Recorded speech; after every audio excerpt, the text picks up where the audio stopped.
کا سلسلہ ختم. کہہ کرے دل ربا بن کے آیا، شاہ ارض و سما بن کے آیا.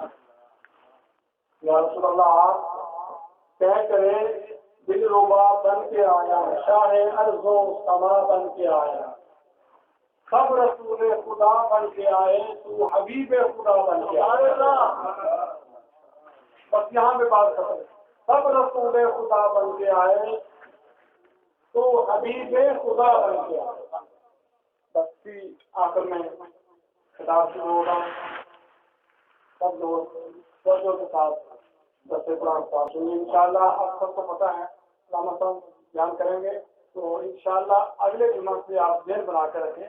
تو آپ کو پتہ ہے کہ محرم کا مہینہ شروع ہونے والا ہے، محرم الحرام کا. تو انشاءاللہ اگلے جمعہ سے تفصیل کے ساتھ صرف 2-3 جمعے انشاءاللہ واقعہ کربلا پہ انشاءاللہ بیان. ہم سب سے بات کر لیں، بتا دیجیے.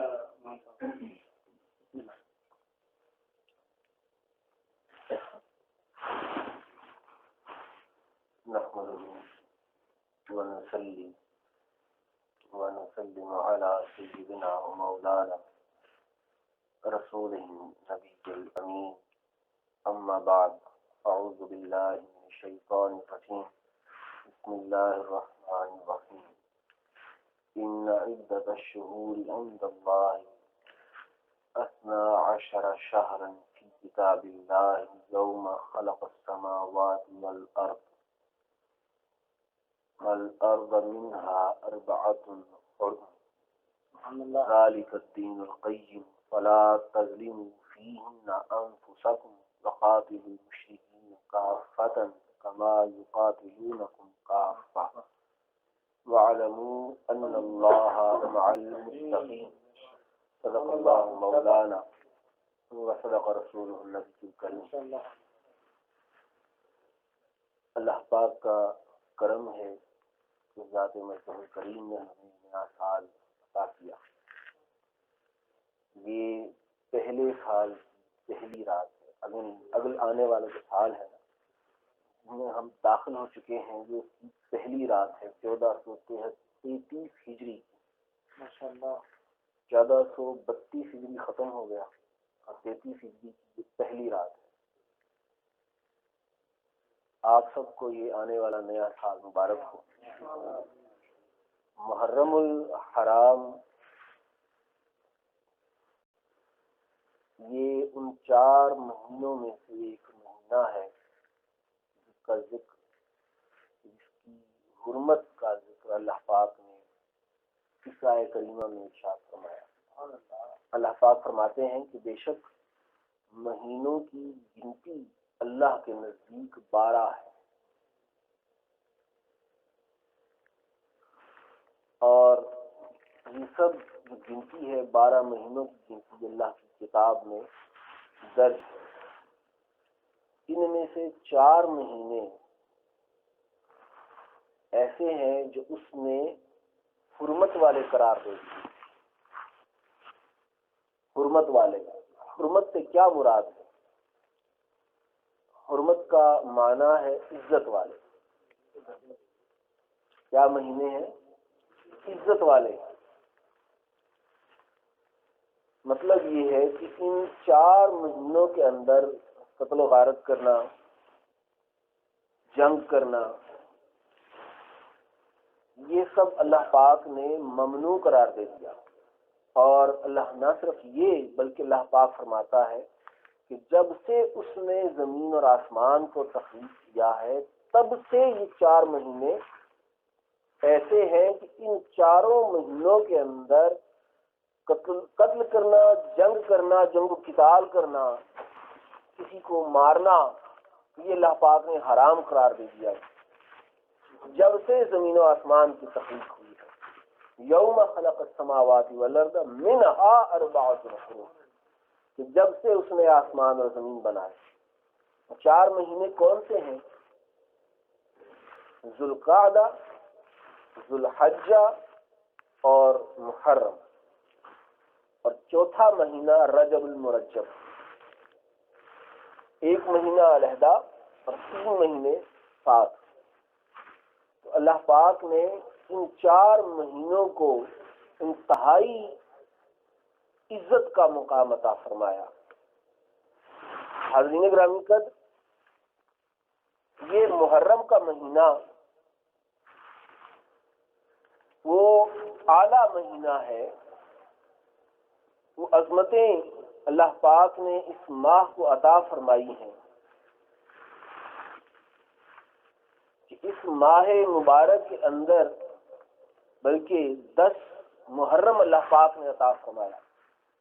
10 محرم وہ دن ہے کہ جس میں اللہ پاک نے حضرت آدم علیہ السلام کی توبہ قبول فرمائی، حضرت نوح علیہ السلام کی کشتی کنارے پہ لگی کہ جب طوفان نوح آیا تھا اور حضرت نوح علیہ السلام اس کشتی میں سوار ہوئے اور پوری نسل انسانی کو جو ایمان لے کر آئے تھے آپ پر، ان کو اور پوری دنیا میں سے ہر جانور کا ایک جوڑا جو تھا آپ نے بچایا، وہ اس کشتی پر سوار تھا۔ وہ کشتی یوں سمجھ لیں کہ نئی زندگی تھی، نئی زندگی طوفان نوح کے بعد اس زندگی کو اللہ پاک نے کنارہ دیا تھا 10 محرم کو۔ حضرت عیسیٰ علیہ السلام 10 محرم کو پیدا ہوئے، اور حضرت یونس علیہ السلام یہ مچھلی کے پیٹ سے 10 محرم کو باہر تشریف لائے۔ حاضرین گرامی قدر، اس ماہ مبارک کو باری تعالیٰ نے 10 محرم جیسی عظمت اور عظیم دن عطا فرمایا۔ اس کے علاوہ آقا دو جہاں علیہ الصلوۃ والتسلیم نے ارشاد فرمایا ہے کہ ماہ رمضان المبارک کے روزوں کے بعد سب سے افضل روزوں کا جو مہینہ ہے، کہ جس مہینے میں روزے رکھنا اللہ پاک کو سب سے زیادہ پسندیدہ ہے اور اللہ پاک اس کا اجر سب سے زیادہ عطا کرتا ہے، وہ ماہ محرم الحرام ہے۔ اور حضرت تفسیر کبیر کے اندر آتا ہے کہ جو شخص ماہ محرم کے اندر ایک دن روزہ رکھتا ہے، اللہ پاک اس کو 30 دنوں کے روزوں کا ثواب عطا فرماتا ہے۔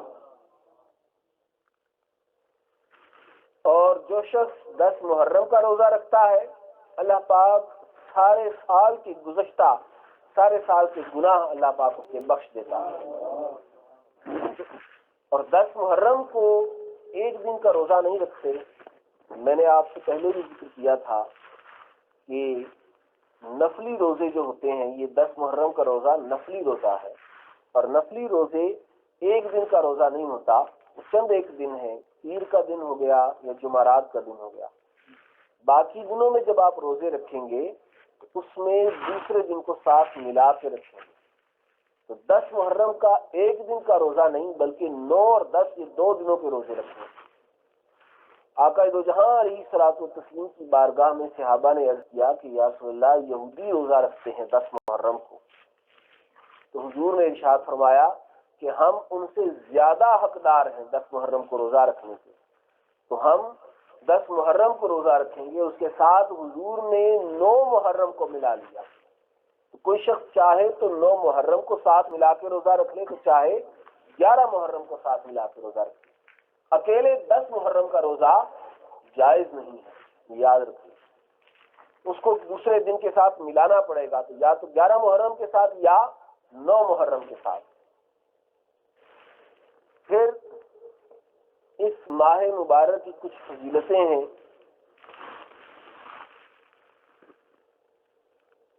کہ جو شخص اس ماہ مبارک کے اندر سورہ فاتحہ، سورہ اخلاص، سورہ رحمان اور سورہ یاسین پڑھتا ہے، اس کی تلاوت کرے اللہ پاک کے اس کلام کی، اس کے علاوہ 6 رکعت نماز نفل ہے جو 10 محرم کی رات کو ادا کرے، اور ہر رکعت میں 10 بار سورہ اخلاص پڑھے، اور یکم محرم کو جو شخص بسم اللہ 130 بار لکھ کر گھر میں رکھ لے یا جیب میں رکھ لے، تو اللہ پاک اس کو سارا سال نقصان ہونے سے بچا لے گا، ہر قسم کے نقصان۔ اور اس ماں کو جو اللہ پاک نے سب سے زیادہ عظمت عطا فرمائی اور جس واقعے سے عظمت عطا فرمائی وہ سیدنا امام حسین رضی اللہ تعالیٰ عنہ کی شہادت کا واقعہ.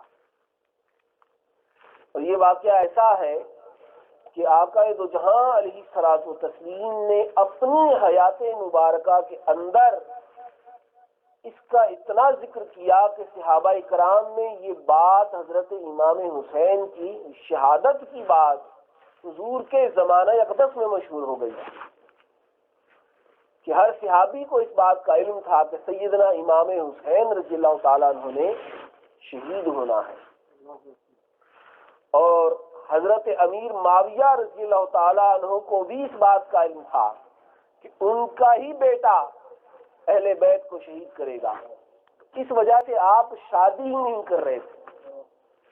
حضرت امیر معاویہ رضی اللہ تعالیٰ عنہ شادی نہیں فرما رہے تھے. آخر کار ظاہر حضور کی سنت ہے، سنت رسول ہے کہ آقا علیہ الصلوۃ والتسلیم نے ارشاد فرمایا فمن رغب عن سنتی فلیس منی، کہ جو شخص میری سنت سے اعراض کرتا ہے، میری سنت کو چھوڑ دیتا ہے، اس سے رخ موڑ دیتا ہے، وہ ہم میں سے نہیں ہے. سنت تو پوری کرنا تھی اور یہ سنت کرنا اتنا ضروری ہے کہ خواجہ معین الدین چشتی اجمیری رحمۃ اللہ علیہ، آپ کو معلوم ہے کہ انہوں نے 25 لاکھ مشرکوں کو کلمہ پڑھا لیا تھا، غیر مسلموں کو مسلمان کیا تھا 25 لاکھ، اور ایک روایت میں آتا ہے 90 لاکھ لوگوں کو. تو حضرت خواجہ معین الدین چشتی اجمیری رحمۃ اللہ علیہ سے بھی بڑھ کر کوئی باشرہ ہوگا. آپ نے خواب میں دیکھا اور اشارہ ہوا کہ آپ نے سنت پوری نہیں کی حضور کی ایک. وہ حیران رہ گئے. انہوں نے اپنی ساری زندگی پر توجہ دی، اپنے روزمرہ کے معمولات پر توجہ دی کہ میں نے کون سی حضور کی سنت چھوڑ دی ہے. پھر آخرکار انہیں جب غور و فکر کیا تو پتہ چلا کہ انہوں نے نکاح نہیں کیا تھا. تو نکاح کرنا حضور کی سنت ہے. تو حضرت خواجہ معین الدین چشتی اجمیری رحمۃ اللہ علیہ کو پھر نکاح کرنا پڑا اور آپ نے نکاح کیا، حضور کی سنت مکمل کی. حضرت امیر معاویہ رضی اللہ تعالیٰ عنہ کو بھی ان کو بھی سنت ادا کرنی پڑی.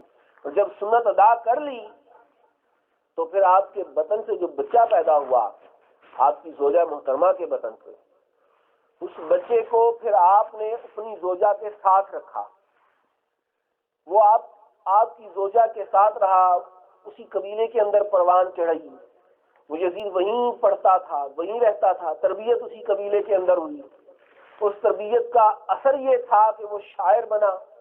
اور شعر کیا کہتا کہ اتنا بے لگام اور اتنا آوارہ قسم کی اس کی تربیت ہوئی اس کی کہ اس شخص نے، یزید نے ایک شعر کہا جس کا مطلب یہ بنتا ہے کہ لوگوں کہ شرابی کا تو اللہ پاک نے اس کے اوپر لعنت نہیں کی ہے، شرابی پر لعنت نہیں کی ہے.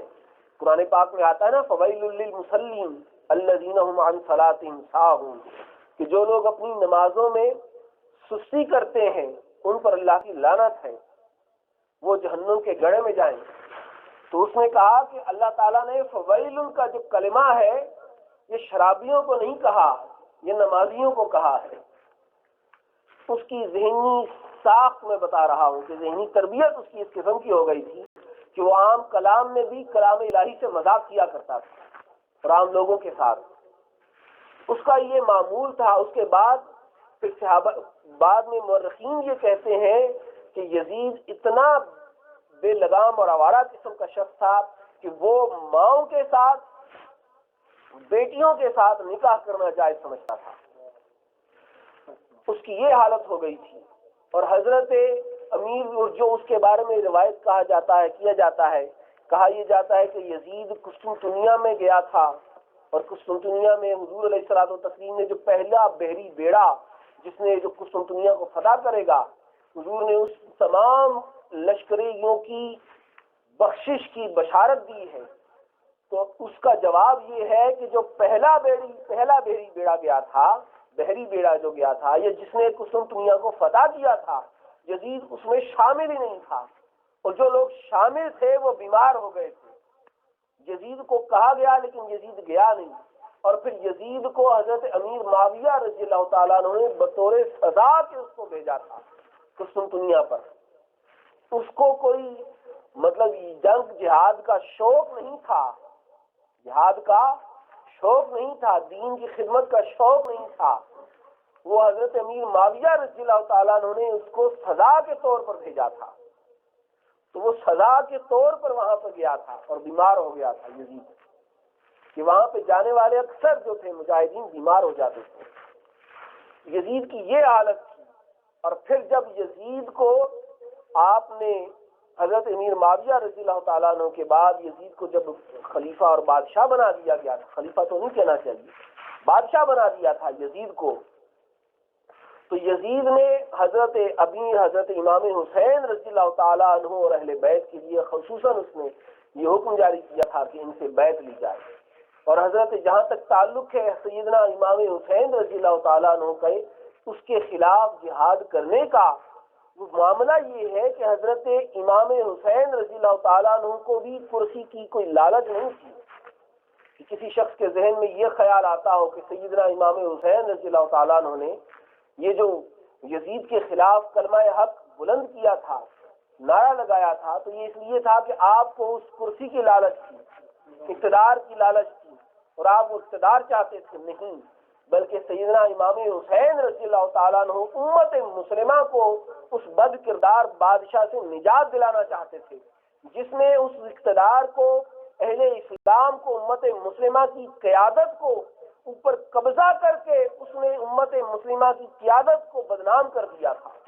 اور اگر سیدنا امام حسین رضی اللہ تعالیٰ عنہ دیگر صحابہ کی طرح، بزرگ صحابہ کرام اور جید صحابہ کرام کی طرح آپ بھی روپوش ہو جاتے اور چھپ جاتے، سامنے باہر نہ نکلتے، تو حالات یہ ہو جانے تھے کہ یزید کی رائج کردہ ان ساری روایات اور رسومات کے باعث اسلام کی جو اقدار تھی وہ ختم ہو جانا تھی، اور جو اسلام آج ہم تک جو پہنچا ہے، کہ جس میں ہم اسلام کی اصل روح کو پہچانتے ہیں، یہ جو بخاری شریف کی تدوین ہوئی ہے، احادیث کی تدوین ہوئی، قرآن پاک کا جو ہم تک اصل روح کے ساتھ ہم تک پہنچنا ہے، اور جو احکامات کی شرائع کی جو تدوین، فقہ کی تدوین کی گئی، یہ سارے معاملات ہم تک نہیں پہنچنے تھے، ان کا رخ ہی بدل جانا تھا، ان کی ترتیب ہی ہو جانی، الگ ہو جانی تھی، کیونکہ یزید کے خوف سے تو اکثر مورخین ان دنوں کے اندر اہل بیت کے اوپر، یہ تاریخ کے اوپر لکھنا ہی بند کر دیا تھا، انہوں نے، وہ چھپ گئے تھے۔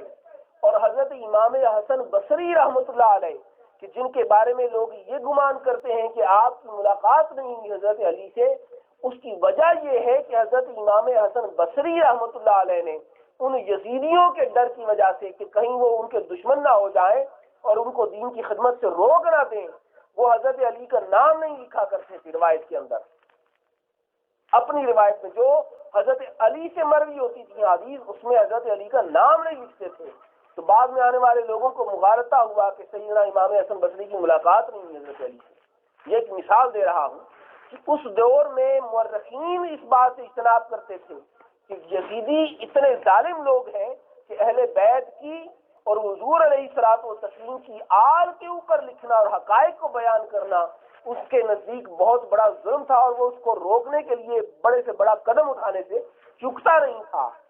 اور اس شخص نے مدینہ کے اندر جو بربادی کی، بیت اللہ کے اوپر جو اس نے سنگباری کروائی، اور اس قسم کے بے شمار اس کے واقعات ہیں، واقعہ کربلا کے بعد، یہ ساری صورتحال یہ بتاتی ہے کہ اس شخص کی وجہ سے مورخین نے اہل بیت کے حوالے سے کامل تاریخ و تمام حوالہ جات اور سارے لکھنے سے انہوں نے محفوظ رکھا تھا ان ساری باتوں کو۔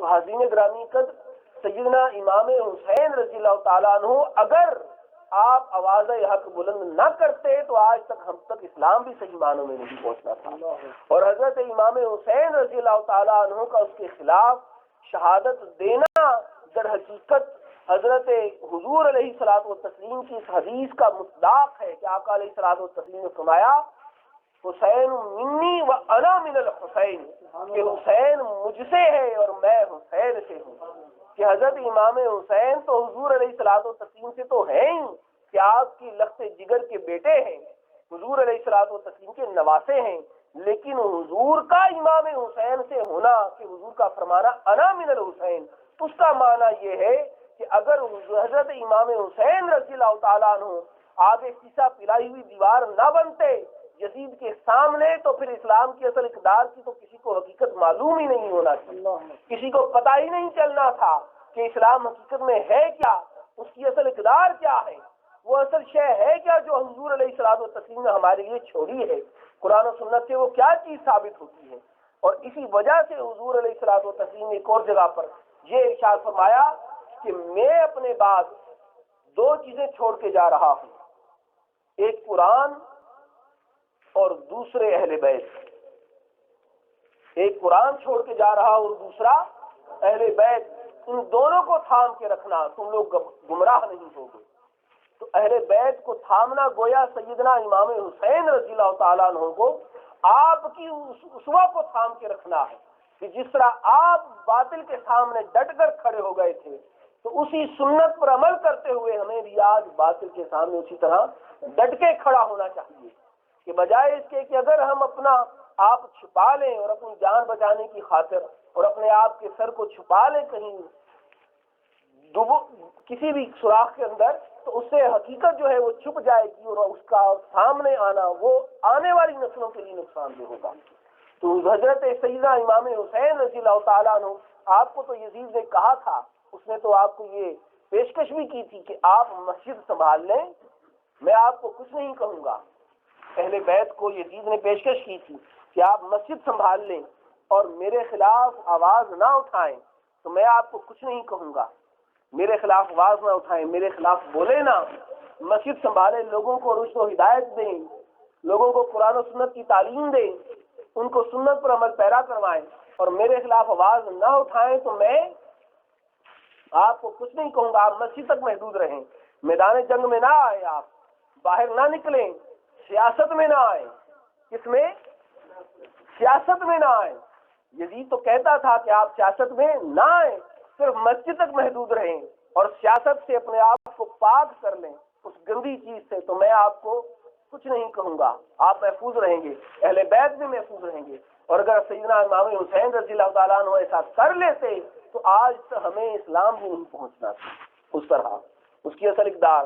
اور اسی بات کو دوسرے لفظوں میں آقا دو جہاں علیہ الصلوۃ والتسلیم کی اس حدیث کو بھی سیدنا خواجہ معین الدین چشتی اجمیری رحمۃ اللہ علیہ وہ بھی تو یہی کہتے ہیں نا، شاہ است حسین بادشاہ است حسین، دین است حسین دین پناہ است حسین، سرداد نداد دست در دست یزید حقا کے بنا لا الہ است حسین، کہ سیدنا امام حسین رضی اللہ تعالیٰ عنہ نے دین کو پناہ دی تھی، اور سیدنا امام حسین رضی اللہ تعالیٰ عنہ نے آپ کی وجہ سے اسلام کی بنیاد پڑی تھی۔ دوسری سبحان اللہ۔ تو سیدنا امام حسین رضی اللہ تعالیٰ عنہ کا یزید کے خلاف بغاوت کرنا، کھڑا ہونا، یہ در حقیقت اس بات کی عکاس ہے کہ اگر جدا ہو دین سیاست سے تو رہ جاتی ہے چنگیزی۔